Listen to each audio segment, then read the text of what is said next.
Colon cancer is a cancer that develops anywhere in your colon, so from your rectum or your anus all the way through your large intestine or your colon.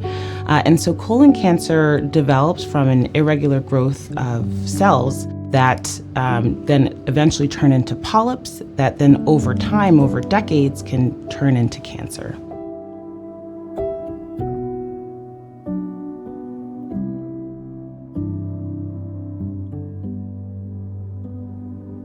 Risk factors are eating a diet low in fruit and vegetables, high in red meat, alcohol, smoking, low physical activity.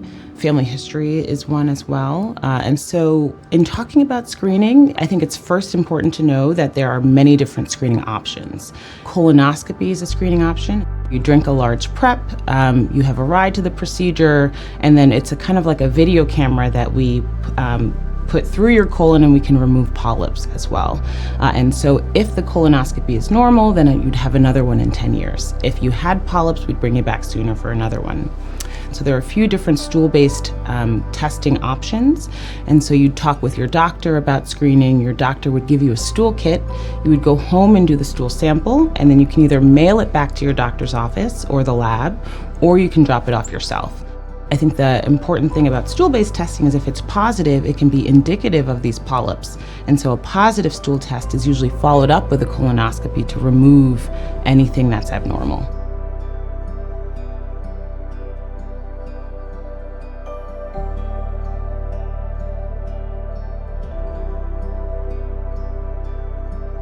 What we've been seeing actually in recent decades is that there are more and more younger people being diagnosed with colon cancer.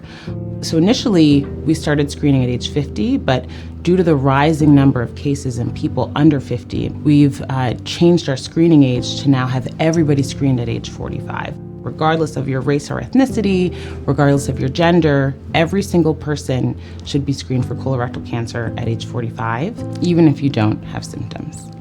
And then if you have a family history, then you should be screened earlier, either at age 40 or earlier than that.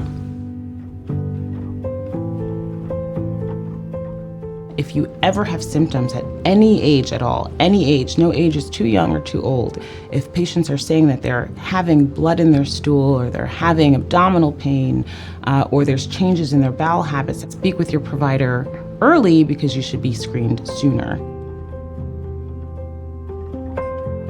If you feel like you're not being heard when you go in and you talk with your provider about your symptoms, see another provider, right?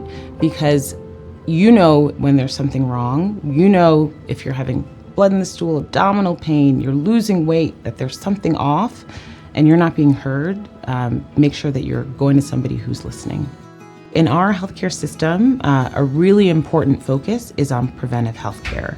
Preventive care is important because we can catch things early, we can save lives, and we can ensure that people are there for their family members. From the provider perspective, there's a few things to think about. I think number one, using an interpreter if you don't speak a patient's language, and that you have interpreter services available for various languages. Just making sure that we have people who can reach patients and who can speak their language and who they can understand and they can feel comfortable with as well. I think number two, making sure that we're offering screening to all patients. So as providers, making sure that we're speaking to all patients, but also making sure that we're listening to patients and ordering the appropriate follow-up in a timely manner. So if somebody has a cancer, we can detect it early.